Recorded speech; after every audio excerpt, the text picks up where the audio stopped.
Hello, everyone, and welcome to the bi-weekly Lyra Arthane Infiltration and Golden Oil Hunting Team, or Blight for short.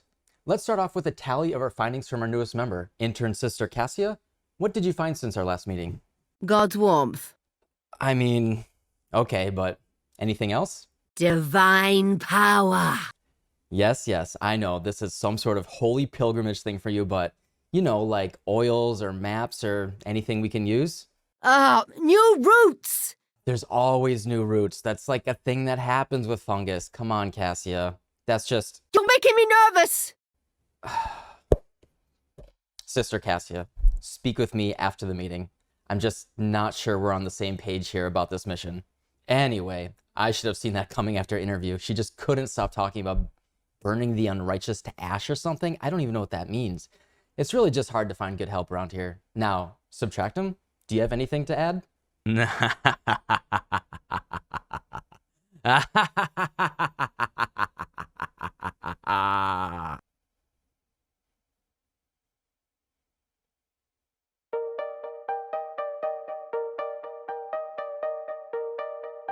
Hello, friends, subscribers, and future subscribers. Welcome back to another episode of Path of Profit, where we, with casual investment, unlike some of the other stuff that's not quite Path of Profit-y that we've tested, with casual investment, both time and currency, we try a different strategy, see if it works, and just see if it's worth doing for the time-strapped player or someone who just doesn't want to go really, really hard investing in a strategy. So on this episode, as you might have been able to tell from the title or the intro, we tested Blight. The results were a little surprising. I didn't know quite what to expect, actually. Since Blight League, I haven't really run Blights. I think I got blighted out after doing that, and I've only done a handful since then. And this is my first time really revisiting a little bit. And in fact, I didn't go really hard. I set it to 3 hours. And this is doing blights from scratch, even farming blighted maps in Lyra Arthane for the first 2 hours. And then for the third hour, we ran just a few blighted maps and we saw what the results were. And in fact, we ended just a little bit early doing the testing because it looked so good. I just wanted to call it there. So let's get into it. Here is what we have in the total tally. What we did is we ran estuary maps, which I already had a bunch from testing Lyra Arthane in the past, but if we had purchased them, it would have been 6 chaos per. Then we ran it with just a rusted blight scarab and a rusted cartographer scarab. The total investment, we ran 16 maps, would have been 224 chaos. The blight scarabs were the most expensive, and the cartographer scarabs were just to get a little bit of investment, a little bit of returns. And I've really been pretty impressed with just running rusted cartographers in all of my tests, to the point where I think I just want to sneak it in every time I can. I think it is dramatically underpriced, right? If it just gives you at least one decent red map drop, it more than pays for itself right away. The passive point setup in Lyra Arthane was get all of the blighted nodes here. These small passives will give you blight chests in areas have 20% increased chance to contain blighted maps or oils. This is really, really great. And in fact, it's stacked with the Watchstones that we were running. The first large notable is maps found have a 5% chance to have area contains an additional blight encounter enchantment modifier. This one's pretty decent. What this is it gives you maps that are already enchanted for just running even more blighted encounters in an area. This is really not particularly notable for what we were testing, however. This is the big one, is epidemiology. We were running this map just to get pre-anointed blighted maps that some of them were already anointed with like triple silver oils and like really, really good anointments. And then 100% more chance to contain blighted maps is huge. We got almost one blighted map per map that we ran. It was pretty incredible. Or we got about half of a blighted map per map that we ran. And then the immune response is just nice. It's not really huge. It makes your blight encounters way less painful to run. It's 1.5x faster, and the blights, I've been skipping blights for many leagues now, and now they're they're totally pleasant to run with immune response. I actually really liked it. And then to not sully the results here too much, for the remaining points, I just took the also because I like heist. I like heisting. We took the secret stash and inside job just to try to get fully revealed blueprints, get more contracts. Those things are just really, really nice side money. Deception contracts in bulk you can sell for 8 to 10 chaos, and blueprints you can sell for 5 to 10 chaos easily, and a fully revealed one you can sell for even more than that, or you can just run them and make a ton of currency. The Watchstones that we ran in the area, we did 2 times exotic platinum tier 1. They were 75 chaos each. What exotic does is blight chests in areas have 14% increased chance for blighted maps or oils. This is just really nice for getting your gold and silver oils, and it's why we got so many blighted maps, which sell for 30 to 40 chaos each. Obviously incredible. And then we ran 1 tier 1 mitogenic, which is 5% chance for a blighted chest to duplicate the contained items. I think we may have actually just wanted 4 times exotic. Just more blighted maps. Blighted maps are just so much currency. But this is the setup that we ran. I think the ideal is probably 4 times exotic, because if we just got a couple more blighted maps, right?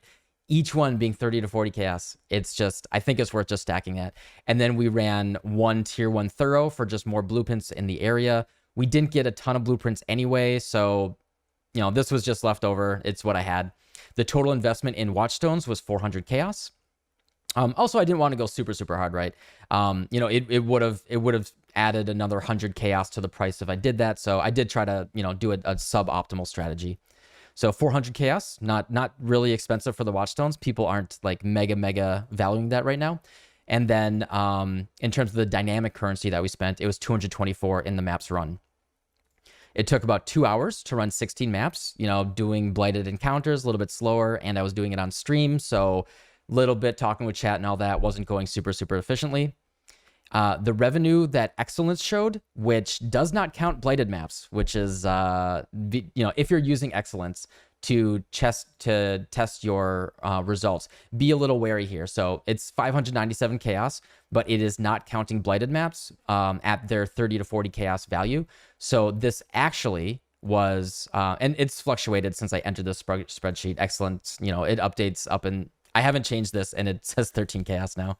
And then there were 9 blighted maps that we found in 16 maps that we ran that we valued at that time at 315 chaos. I actually think that's lowballing it. And then in terms of the deception contracts and the blueprints, I valued that at around 80 chaos, which is 978 chaos total, 489 chaos an hour for just the raw drops that we got here. This would be if we went, I think, a little bit harder in exotic. If we just got 4 more blighted maps than we got, that would boost it up to a level that I think would be acceptable, at least for a strategy for just doing this. However, this is, it's like fine, the strategy looks whatever, it's not super crazy. The good stuff is you might have already seen it, was this was the good stuff. So what we did is we ran, let me actually count. We had 9 blighted maps, and we have 5 here. So we ran 4 blighted maps. Just 4 blighted maps. We didn't do anything crazy. We left the anoints that were on them, so they were a little bit random. Some would have triple silver, some would have whatever.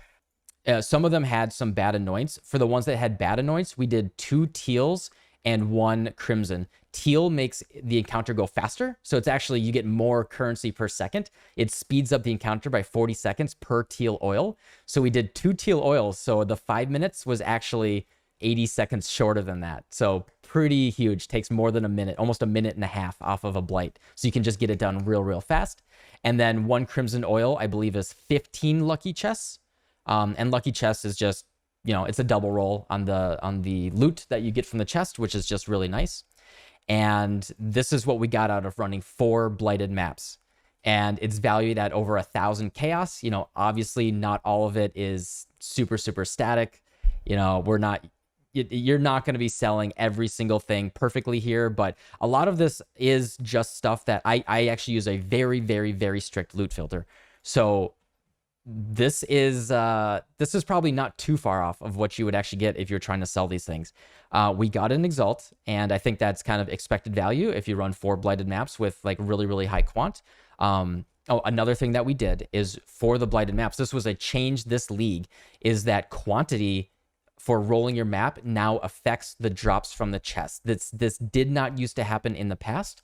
And in fact, the wording is new here. If you look on a blighted map, it says maps item quantity also affects blight chest count at 20% value. So what we did on these maps is we chisel, elked, chaos spammed until we got at least 85% quant, and then we volled it. We volled it on top of that. And so these maps that we're running were over 100% quant. I think it made a very, very big difference. And it's something that I've noticed for my other strategies. People have been saying like, oh, I'm not seeing the results that you saw. And when we talk about how they rolled their maps, that's actually been a very big thing that's affected them, especially with like the Valdo's Canyon strategy. So that's a thing that I need to start talking about is I chisel elk and then I chaos spam for when I'm doing a big strategy. I will chaos spam until at least 75 plus quant, and I ideally want 85 or 90 plus, and then I will vol every single map. And then that just, the amount of quantity and the amount of drops that you get is significantly boosted from doing that. Like highly, highly recommended it. The results in excellence here is we got an Exalted Orb, we got a Breath Stealer. Actually, on the first map that we ran, we got a Breath Stealer. Sorry, Lighty. Very first map, we got a Breath Stealer. Then we got 2 tainted oils. So also the other reason we want to vol every map is that gives you a chance for a tainted oil, which is 38 chaos each. Very, very worth going for. We got some good scarabs. We got ancient orbs, divines. Yeah, just good scarabs, good cards that are actually worth picking up. You know, some of these are garbage, but yeah, lots of scarabs, a lot of fossils, just stuff that's really, really easy to sell. Like this glacier map is actually worth 20 chaos because it's a guardian. It's an elder guardian, right? So it's not even properly valuing all that stuff. And then if we search for chaos orbs, we got 24 raw chaos. So yeah, it's just really good. So, you know, we averaged 250-ish chaos per map, per blighted map. You know, we rolled it up decently, but we didn't go super, super hard. The results were absolutely wonderful, honestly. Like for the intro skit, I was thinking about, I wanted to do something about, you know, fighting robots or something, because anyone that's been playing and selling blighted maps, right? Like as soon as you list it for a certain threshold, some bot is going to whisper you right away. And you're like, why are all these bots whispering me? And especially in the past, it would always be some necromancer bot that would just, they would be AFKing and blights, and they would just be raking in currency. And in fact, I think you're getting even more currency than before because of that quantity modifier that they added. This is just a great strategy. If you enjoy doing blights and you have a build that can do it, this is just a very great strategy that reliably, like we just got the blighted maps that we already got from running Lyra Arthane. We didn't even have to buy them. But even if you were buying them at 30 to 40 chaos each, I averaged 250 chaos per. Even if you pull out that Exalt, right? I'm averaging a wonderful amount of currency, you know, 225, right? It's pretty cool. You know, the time it to and with the teal oils. So I don't think they used to do the speed up thing before this league, but with the 40 seconds off, you really feel it. You really feel it. Like just doing a 3.5 minute blight instead of a 5 minute blight, they went by so quickly, and the drops were crazy. I was getting, almost every single node at the end of a lane was like 5 chests. It was really awesome. Yeah, I don't think there's anything else for me to really go into detail here. It was a very, very simple strategy. It only took a little bit to set up. It was pretty darn awesome. I actually had a lot of fun doing it with all of the things they did for quality of life of making the Blight speed up and making it actually worth your maps. I think I'm going to be running Blight here and there every single league in the future unless something big changes. It was pretty cool. So yeah, hopefully you guys enjoyed this video and you liked it. and maybe you enjoyed that very silly skit that I did at the beginning. If you did, I would appreciate a like and a subscribe, and I hope to see you guys next time. So thank you. Bye.